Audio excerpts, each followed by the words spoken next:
నేనేమో నిజంగా మీరు తప్పు చేశారు, ఆ తప్పుని కప్పిపుచ్చుకోవడానికి లంచం ఇస్తున్నారు, ఈ ఆఫీస్లో ఇలాంటి చెత్త పనులు చేయడానికి వీల్లేదని చీకట్లో రాయి విసిరి చూశాను, అంతా విన్నాను అని. అంటే నువ్వేం వినలేదా? అంటే మీరేదో మాట్లాడుకున్నారా? అది లంచమేనా? మేమేం మాట్లాడుకున్నాం? లంచమేంది? అదేం లేదు. నిజంగా ఆ పోలీసు మా దగ్గర అప్పే తీసుకున్నాడు. సరే, నిజాలు ఎన్నో రోజులు దాగవు. అలాంటిదేదైనా ఉంది అంటే ఖచ్చితంగా బయటికి వస్తుంది. అప్పుడు మీరందరూ లోపలికెళ్తారు, గుర్తుపెట్టుకుండా. నువ్వేంటి మమ్మల్ని బెదిరిస్తా? ఇదేమైనా నీ సొంత ఆఫీస్ అనుకున్నా? నీ ఇష్టం వచ్చినట్టు రావడానికి పోవడానికి? అసలు ఆఫీస్కి ఎన్ని గంటలకి రావాలనే? నువ్వెన్ని గంటలకు వచ్చినా? ఆఫీస్కి ఎన్ని గంటలకు రావాలో, ఎన్ని గంటలు పనిచేయాలో నాకు బాగా తెలుసు. మీరు నాకు సలహాలు ఇచ్చే పని పెట్టుకోబాకండి. ముందు మీరు తిన్నగా ఉండండి. లంచాలు ఇస్తున్నారంటే మీరేదో తప్పు చేస్తున్నట్టే. ఆ తప్పు ఖచ్చితంగా మిమ్మల్ని వెంటాడి తీరుతుంది. ఈ రోజు కాకపోయినా రేపైనా.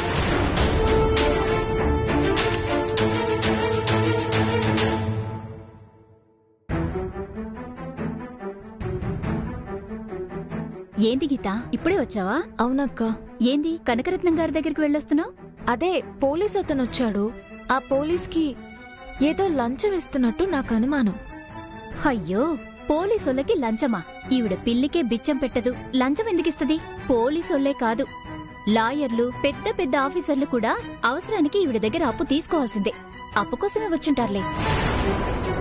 అవును, మీ నాయన ఎలా ఉన్నారు? ఎప్పుడు డిశ్చార్జ్ చేస్తారు? ఇంకో 2-3 రోజుల్లో డిశ్చార్జ్ చేస్తామన్నారు.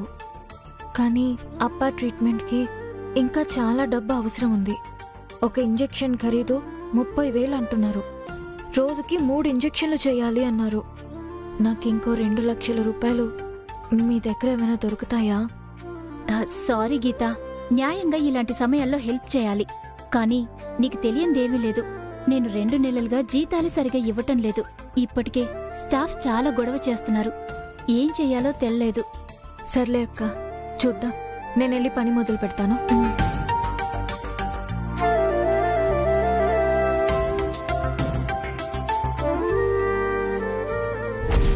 ఓకే సార్, సార్కి నేను చెప్తాను. పేషెంట్ పేరు చెప్పండి. నటరాజన్. ఓకే. కాదురా, 2 లక్షల రూపాయలు యాడే నీకు? యాడ్ నుంచి వస్తారా? ఇంట్లో డబ్బులే. ఇంట్లో డబ్బులా? అవును, అమ్మకు తెలియకుండా డబ్బులు తీసేశాను. రే, ఏంట్రా అమ్మ డబ్బులు లెక్క పెట్టుకుంటుందిరా? డబ్బులు పోయాయని తెలిస్తే ఇక అంతే సంగతులు. రే, అక్కడ లెక్క పెట్టలేనంత డబ్బులు ఇంట్లో మూలుగుతా ఉండదు. ఎవరి కష్టాలు కన్నీళ్ళు అవి తీర్చడంలా. ఇక్కడ ఒక మంచి మనుషుల కష్టాలు తీర్చగలం, ఒక మంచి మనిషి కన్నీళ్లు తుడవగలం. అందుకనే తీసుకొచ్చేసాను. ఒకవేళ తెలిస్తే తెలియను, అప్పుడు చూసుకుందాం. నువ్వు అమ్మకు తెలియకుండా డబ్బులు తీయటం తప్పు రేటో నాకు తెలీదు, కానీ పరోక్షంగా నువ్వు చాలా మంచి పని చేస్తా ఉన్నావు. సరే, పద ఆఫీస్కి పోదాం. ఏం చేయాలి? 2 లక్షల రూపాయలకి ఎక్కడికి వెళ్ళను? ఎప్పుడూ ఇంత పెద్ద మొత్తాన్ని అప్పుగా తీసుకున్న అలవాటు లేదు, అవసరమూ రాలేదు. ఇప్పుడు ఎవరిని అడగను, ఏం చేయను? నన్ను నమ్మి 2 లక్షల రూపాయలు వడ్డీకిచ్చేవాళ్ళు ఎవరున్నారు?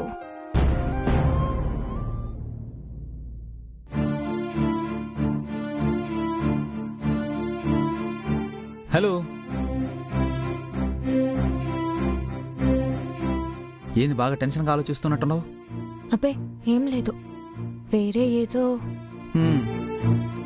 నువ్వు దేని గురించి ఆలోచిస్తున్నావో నాకు బాగా తెలుసులే. నేనేం ఆలోచించలేదు, జనరల్గానే.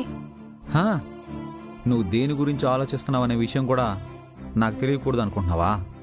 కానీ నువ్వు ఆలోచించే సమస్యని నేను పరిష్కరించేసి వచ్చాను. ఏంటి? అవును, నువ్విప్పుడు ఆ హాస్పిటల్కి కట్టాల్సిన 2 లక్షల రూపాయల గురించి ఏం చేయాలనే కదా తల బద్దలు కొట్టుకుంటున్నావా? అవును. ఇంక దాని గురించి అస్సలు ఆలోచించొద్దు, హ్యాపీగా ఉండు, నీ పని నువ్వు చేసుకో. ఆ ప్రాబ్లం సాల్వ్ అయిపోయింది. ప్రాబ్లం సాల్వా? ఎలా సాల్వ్ అవుతుంది? ఎలా సాల్వ్ అవుద్దంటే నేను కట్టేశాను. మిమ్మల్ని ఎవరు కట్టమన్నారు? ఏయ్, ఎందుకంత సీరియస్ అవుతున్నావా?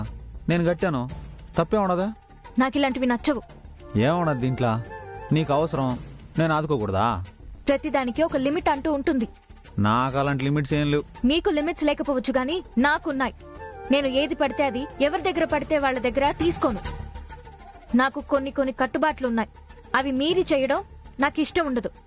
ఆల్రెడీ మీరు నగలిచ్చినప్పుడే నేను చెప్పాను కదా, నాకు ఇష్టం లేదని చెప్పి తిరిగి ఇచ్చాను కదా. ఓరా, మీరు ఇబ్బంది పడుతున్నారా? అది చూసి నేను ఉండలేకపోతున్నాను, అందుకనే చేశా. అవతల మనిషిని ఇబ్బంది పెట్టకూడదు, ఆ విషయం తెలుసా నీకా? చెప్పింది నీకు అర్థమైందా? అట్నే అక్క.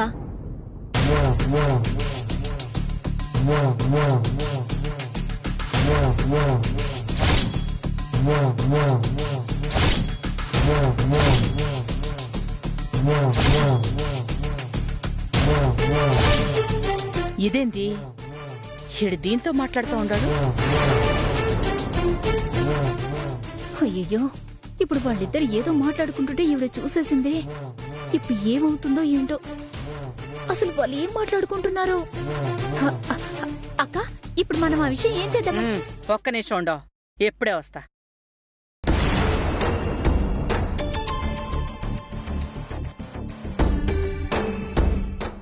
ఇప్పుడు నేను చేసిన దాంట్లో తప్పే ఉండదా? ముమ్మాటికి తప్పే. అవతల వ్యక్తి ఇష్టాయిష్టాల్ని గౌరవించకుండా చేయడం చాలా పెద్ద తప్పు. గీత, ఇది నీ మీద గౌరవం ఉండబట్టే చేశాను. నువ్వు అదెందుకు అర్థం చేసుకోవు? ఏంటి నువ్విచ్చే గౌరవం? నాకిలా సాయం పొందడం, ఇలా మీరు చేయడం నాకు ఇబ్బంది అని చెప్తున్నాను కదా, మళ్ళీ ఎందుకు చేస్తున్నా? ఇలా చేయడం నన్ను అవమానించినట్టు. అది అర్థమవుతోందా నీకు? ఒరే, నువ్వు అలా అర్థం చేసుకోకు. కావాల్సిన మనిషి. ప్లీజ్, ఏది పడితే అది మాట్లాడద్దు. అరే సరిపోని, మన ఇద్దరం ఒకే చోట పని చేస్తున్నాము. ఒకరికి కష్టం వస్తే ఇంకొకరు ఆదుకోకూడదా? నేను చెప్పాను కదా, నాకు ఇష్టం లేదని చెప్పిన తర్వాత కూడా మళ్ళీ ఎందుకు చేశావు? ఆ పని ఎవరిని అడిగి చేశావు? చెప్పా పెట్టకుండా నీ ఇష్టానికి ఎవరు చేయమన్నారు మిమ్మల్ని? ప్లీజ్ గీత, అర్థం చేసుకో. అసలు ఏమనుకుని ఇదంతా చేస్తున్నారు? ఒక ఆడదానికి ఇంత అహంకారం పనికిరాదు, ఇంత అహంభావం పనికిరాదు. ఏమన్నా? అవును, ఎందుకు ఇంత అహంకారం? దేనికి ఇంత అహంభావం? అవసరమా? దీనికి ప్రతి ఓడితోనూ ప్రాబ్లమే. ఓడి తేల్చుకుంటాళ్లే, మధ్యలో నేనెందుకు?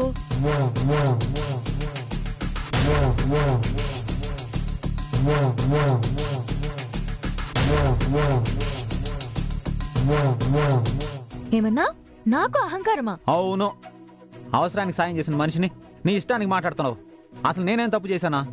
నన్ను అహంభావి అన్నావు కదూ, అలాగే ఉండు. మరి అవసరానికి ఉపయోగపడిన మనిషిని నువ్వు ఎలా ట్రీట్ చేస్తున్నావా? చాలు, ఇనా మాట్లాడుకు. ఈ రోషానికి ఏం తక్కువ లేదు.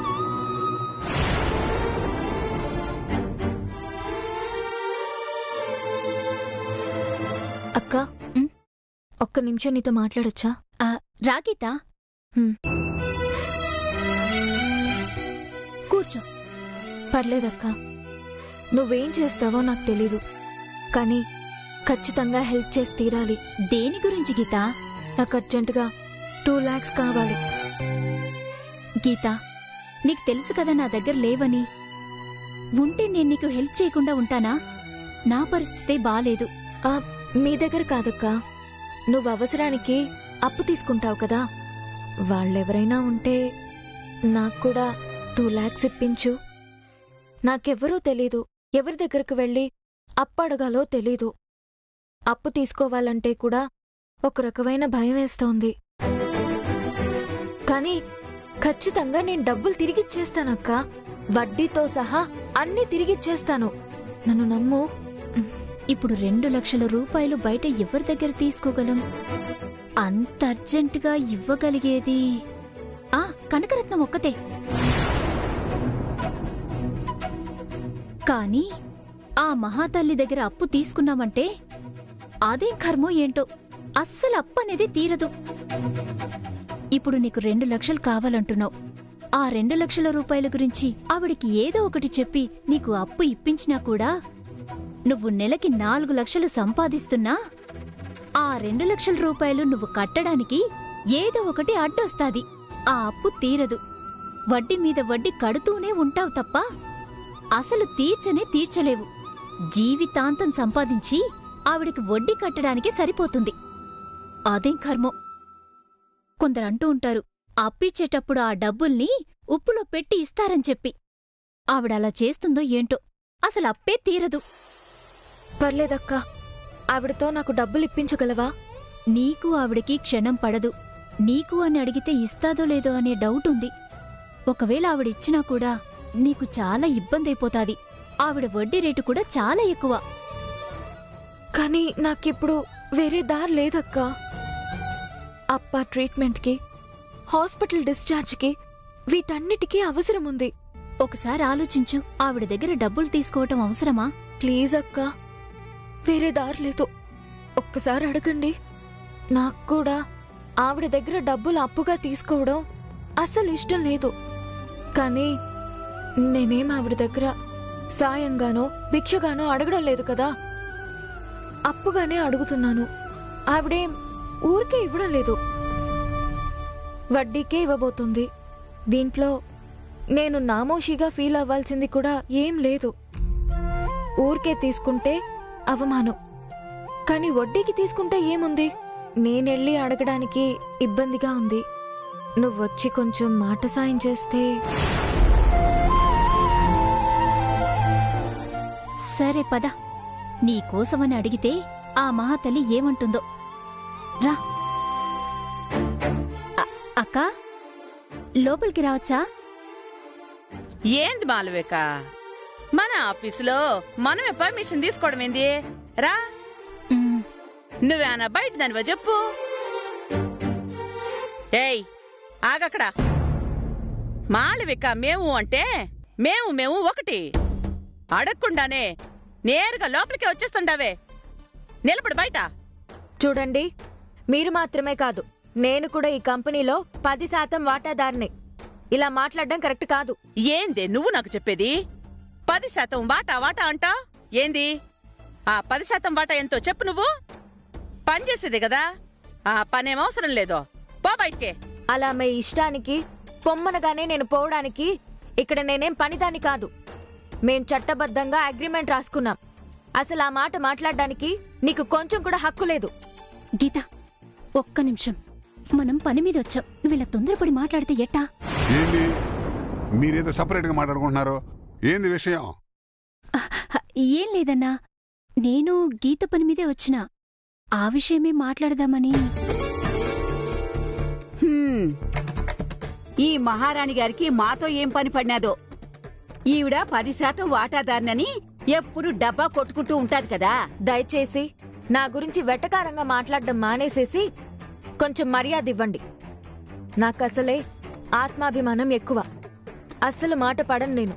ఓహో, మాట కూడా పడినంత రోషగత్తెవా నువ్వు? సరే, ఇప్పుడు మాతో ఏం పనిపడింది? ఏం లేదక్కా, తనకి కొంచెం అర్జెంటుగా 2 లక్షల రూపాయలు అప్పు కావాలి. నువ్విస్తావేమోనని. ఏంది 2 లక్షల రూపాయలు అప్పు కావాలా? ఎవరికి పడితే వాళ్ళకి 2 లక్షల రూపాయలు అప్పిచ్చేస్తామనుకుంటున్నారా? దీని దగ్గర ఏముందని చూసుకుని అంత డబ్బు అప్పిచ్చేస్తాం? 2 లక్షల రూపాయలు అప్పిస్తే వడ్డీ కట్టగలిగే స్తోమత ఉండదా దీనికి? నేను రోషగత్తెనే కాదు, మాట మీద నిలబడే మనిషిని కూడా. పరాయి సొమ్ములకి ఆశపడేదాన్ని అస్సలు కాదు. అయినా నేనే ఉచితంగా అడగలేదు. మీరు వడ్డీ వ్యాపారం చేస్తున్నారు గనక, నాకు మీ దగ్గర ఇంతకు ముందు తీసుకునే అలవాటు లేదు కనుక మాలవిక అక్కని తీసుకునొచ్చాను. అవసరం నాది. మీరు వడ్డీకి అప్పిస్తానంటే తీసుకుంటాను.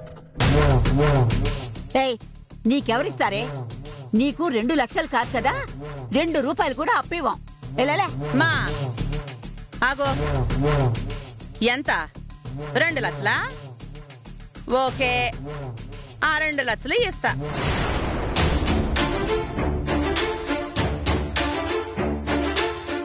హ్మ్, 2 లక్షలకి వడ్డీ ఎంతో తెలిసినా 5 రూపాయలు. మొదటి నెల సరిగ్గా కట్టకపోతే 2వ నెల నుండి 7 రూపాయలు వడ్డీ. రెండో నెల కూడా వడ్డీ సరిగ్గా కట్టకపోతే అది కాస్త 10 రూపాయలవుద్ది. 2 నెలలు దాటి నువ్వు అసలు వడ్డీ కట్టకపోతే వడ్డీ కూడా అసల్లోనే కలిపేస్తా. ఈ లెక్కలన్నీ దృష్టిలో పెట్టుకుని తీసుకోవాలంటే తీసుకో.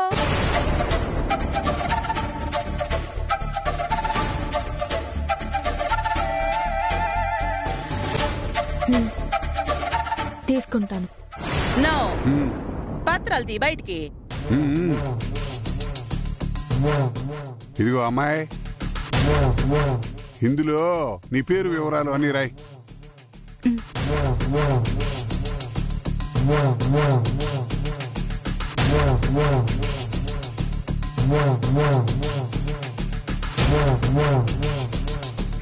సంతకం పెట్టు.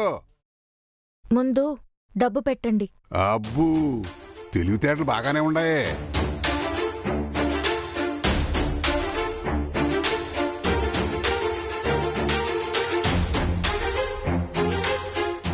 పెట్టు.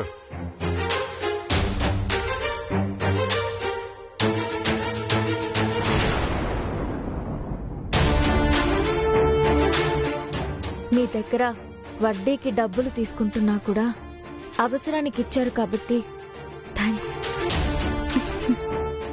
థ్యాంక్స్ అక్క.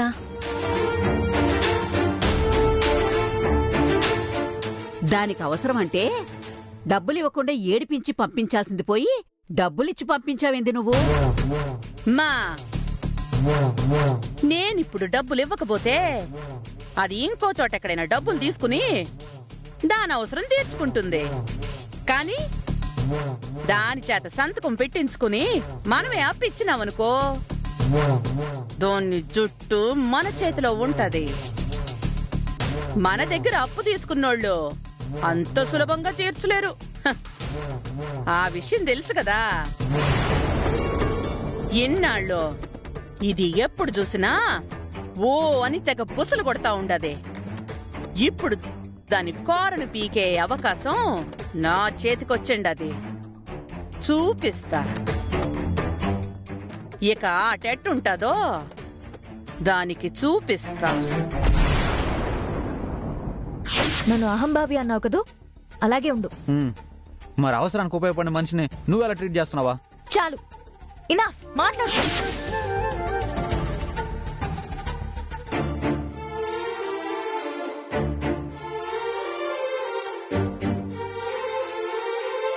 ఒక్క నిమిషం కాఫ్టేరియాకి రా.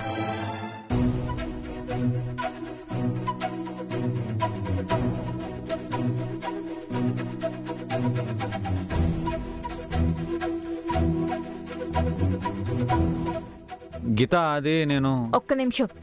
నేను ఈ మాటలు వినడానికి పిలవలేదు, పని మీద పిలిచాను. ఇదేందిదే? తమరు నా మీద జాలిపడి హాస్పిటల్లో 2 లక్షల రూపాయలు కట్టారు కదా, ఆ డబ్బులు. ఇప్పుడు ఆ డబ్బులు ఎవరు అడిగారమ్మే నిన్న? అసలు మన మధ్య గొడవ అయిందే ఆ డబ్బుల గురించే కదా. నేను పోయి ఆ డబ్బులు కట్టడం వల్ల నేనేదో నిన్ను తక్కువ చేసి చూసినట్టు నువ్వు మాట్లాడుతున్నావు. నువ్వు అటు మాట్లాడడం వల్ల నేను వాయిస్ పెంచి మాట్లాడాను. కానీ నేను అన్న మాటలు ఉద్దేశపూర్వకంగా అనలేదమ్మా. అసలు ఎందుకు అలా అనాల్సి వచ్చిందంటే, ఇనఫ్ ఇస్ ఇనఫ్. ఏమన్నావు? నేను పొగరబోతుదాన్ని అన్నావు కదా. అవును, నేను పొగరబోతుదాన్నే. ఆత్మగౌరవంతో బ్రతకాలనుకునే మనిషికి మరో పేరు పొగరబోతు అంటే ఎస్, నేను పొగరబోతునే. నాకిలా బ్రతకడమే వచ్చు, నాకు ఇలా బ్రతకడమే ఇష్టం. నేను ఇలాగే బతకాలనుకుంటున్నాను. తీసుకోండి డబ్బులు. లేదమ్మా, నేను తీసుకోను. నువ్వు నా చేతికి డబ్బులు ఇవ్వలేదు, హాస్పిటల్లో కట్టావు. నువ్వు ఇప్పుడు ఈ డబ్బులు తీసుకుంటావా లేదనేది నీ ఇష్టం. ఇక్కడ పెట్టేశాను, తీసుకో. గీత, చెయ్యొద్దులు. గీత ప్లీజ్, నేను చెప్పేది నువ్వు. ఎందుకు ఇంత ఆవేశపడుతున్నావు? ఒక 10 నిమిషాలు ఓపికగా ఉండు. నేను ఓపికగా ఉండాల్సిన అవసరం నాకు లేదు. నా పేషెన్స్ ఎప్పుడో చచ్చిపోయింది. నా సెల్ఫ్ రెస్పెక్ట్, నా ఈగోని టచ్ చేసే మనుషులతో ఒక్క నిమిషం కూడా మాట్లాడేందుకు సిద్ధంగా లేను. అన్న మాటని ఎప్పటికీ మర్చిపోలేను. అలాగే నువ్వు చేసిన మేలుని కూడా నేను గుర్తుంచుకుంటాను. నువ్వు ఈ 2 రోజులు అండగా నిలబడ్డావు, జాలి చూపించావు. ఆ కన్సర్న్ కి చాలా థ్యాంక్స్. కానీ ఒక మనిషి జాలి పడే స్థితిలో ఉన్నారు కదా అని ఆ మనిషిని తక్కువ అంచనా వేయకూడదు, తక్కువ చేయకూడదు. అవతల మనిషికి ఇష్టం లేని పనిని అస్సలు చేయకూడదు. నేను వద్దు వద్దు అంటున్నా మీ ఇష్టానికి ఏదో చేసి నన్ను నానా మాటలంటున్నారు. అది ఎప్పటికీ మర్చిపోలేను, యాక్సెప్ట్ చేయలేను. గీత ప్లీజ్. గీత గీత నేను చెప్పేది నువ్వు నాకు ఒక 2 నిమిషాలు టైం ఇవ్వు, నన్ను మాట్లాడిని. ఈ డబ్బులు తీసుకో ముందు. ఇప్పటికిప్పుడు ఈ 2 లక్షల రూపాయలు నువ్వు యాడ్నుంచి తీసుకొచ్చుంటావో నేను అర్థం చేసుకోగలను. ఇప్పుడు ఈ అప్పు తీసుకొచ్చి ఇచ్చి నువ్వు ఇంకా ఇబ్బంది పడ్డావు నాకు ఇష్టం లేదు. నా లైఫ్ నా ఇష్టం, అవన్నీ చెప్పడానికి మీకేం హక్కుంది? నేను అప్పు చేస్తానో లేకపోతే నా దగ్గర ఉన్న నగా నట్రా అమ్ముకుంటానో అది నేను చూసుకుంటాను. దాని గురించి నీ ఏం వరి అవ్వక్కర్లేదు. అట్టేట వదిలేస్తానా? నువ్వు ఇబ్బంది పడుతుంటే చూస్తూ ఎలా? అసలు నా మీద కన్సర్న్ చూపించడానికి మీరెవరు? గీత అది నేను. మాట్లాడకండి.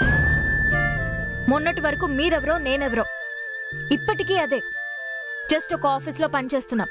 నువ్వు మాట్లాడుతున్న కొద్దీ నేను ఒక చిన్న స్పేస్ ఇచ్చి వారిస్తూ వచ్చాను కదా, అది నేను చేసిన తప్పు అనుకుంటున్నాను. ఇక నుంచి నాతో మాట్లాడడానికి గాని నా దగ్గరికి రావడానికి గాని ట్రై చేయొద్దు. నాకు చాలా ఇబ్బందిగా ఉంది. దయచేసి ఇదంతా చేయొద్దు, దూరంగా ఉండండి. గీత గీత